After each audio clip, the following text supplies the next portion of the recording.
আসসালামু আলাইকুম, ঈদ মোবারক। কেমন আছেন আপনারা? সবাই ভালো আছেন আশা করি। আজকে রান্না করব সেমাই, ঈদে দিতে পারিনি, তার আগে দেওয়ার কথা ছিল। যাই হোক, এখানে আমি ১ লিটার ১.৫ লিটার দুধ জাল দিয়ে ১ লিটার করে নিছি। এখানে হাফ কাপ পাউডার দুধ দিয়েছি। দুধটা অনেকক্ষণ আগে জাল দিয়ে রাখছিলাম, একটু ঠান্ডা হয়ে গেছে আসলে। তো এটাকে মিক্স করে নিব। আমি ১ টেবিল চামচের মতন কলডেক্স মিল্ক ইউজ করব। তো এটাও ফ্রিজে ছিল, বের করতে করতেই হয়েছে, বের হচ্ছিল না আরকি। তো বারবার ঝাঁকাচ্ছিলাম। যাক, এখানে জাকাইটাকে আমি ১ টেবিল চামচের মতো দিছি কলডেক্স মিল্ক। এটা অপশনাল। এটা ভালো করে দিয়ে নেড়ে চেড়ে, দুধটা আমি আগেই জাল দিয়ে রাখছিলাম, কিন্তু তারা রাখছি অনেক আগে, যখন ঠান্ডা হয়ে গেছে এজন্য পাউডার দুধটা ভেসে ছিল আর কি। এখন গলে যাচ্ছে, দুধ গরম হচ্ছে। তো তো কলডেক্স মিল্কটা আমি দিয়ে দিলাম এখানে। অনেক সময় নিচে ঝাঁকে দিতে দিতে দিতে দিতে তারপর বের হয়েছে। যাক, দুধটা ফুটে উঠলে আমি বাকি সেমাইটা দিব। তো এখানে দারচিনি, এলাচ, লবঙ্গ এগুলো দিয়ে দিবেন একসাথে। লবঙ্গ না, তেজপাতা, দারচিনি, এলাচ, এই ৩টা জিনিসই দিব এখানে। তো এখানে আমি হাফ কাপ চিনিও দিছি। মিষ্টিটা আপনাদের পছন্দ মতো দিবেন, কারণ মিষ্টি তো কম বেশি সবাই খায়। তো এখানে তেজপাতা সব কিছু দিয়ে দিলাম। এটাকে একটু নেড়ে চেড়ে নিব। এটা আমার ফুটে উঠছে, তো আমি এইখানে যে মশলাগুলো দিছি এগুলো ছাইকে উঠাই নেব, নাহলে খেতে গেলে মুখে লাগবে, ভাল লাগবে না। এটা ছাইকে আমি উঠাই রাখছি।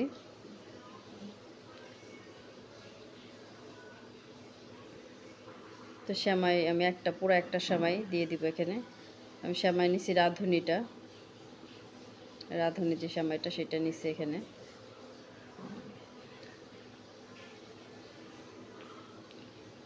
সেটাকে নেড়ে চেড়ে নিব।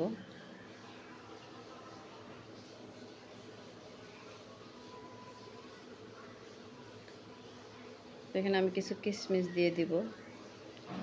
সেমাইটা অল্প সময় হয়ে যায়, তো আমারও হয়ে গেছে, বেশি সময় লাগে নাই। তো কয়েকটা কিশমিশ দিয়ে দিলাম, কয়েকটা বাদাম দিয়ে দিব, কাজু বাদাম, পেস্তা বাদাম, সেটাও দিব। আমার সেমাইটা হয়েও গেছে। এটা নামানোর আগে একটু বাদাম দিয়ে দিও।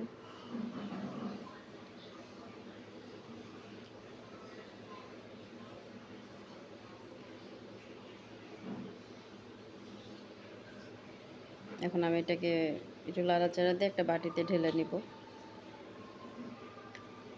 সেমাই রান্না দিতে দেরি হয়ে গেছে, তার জন্য দুঃখিত। প্লিজ ভিডিওগুলো দেখবেন, যদি ভালো লাগে একটু লাইক শেয়ার করে দিবেন। আর মন থেকে সবাইকে ঈদ মোবারক। ১ মাস পরে মানুষের কি বলবো আর কি, শান্তির রোজা রেখে এখন আবার সে আগের দিনে চলে আসছি আমরা। আলহামদুলিল্লাহ, এবার রোজা থেকে অনেক শান্তি পেয়েছি। আমার এটা পরিবেশন করা হয়ে গেছে। বাটিতে ঢেলে নিছি, বাদাম দিছি, দেখতে সুন্দর লাগতেছে। টেস্ট করছি, মাশাআল্লাহ ভালোই হয়েছে। আশা করি আপনাদেরও ভালো লাগবে। ভালো থাকবেন। আল্লাহ হাফেজ। তো সাথে আমি লাচ্চিটাও আগে রান্না করে ফেলছিলাম, সেটা আপনাদেরকে দেখাইনি। তো এইটা সাথে যখন টেবিলে রাখছি, দুইটা একসাথে একটু ভিডিও করে দেখালাম আর কি। ভালো থাকবেন, সবার জন্য দোয়া রইলো, আমাদের জন্য দোয়া করবেন। আল্লাহ হাফেজ।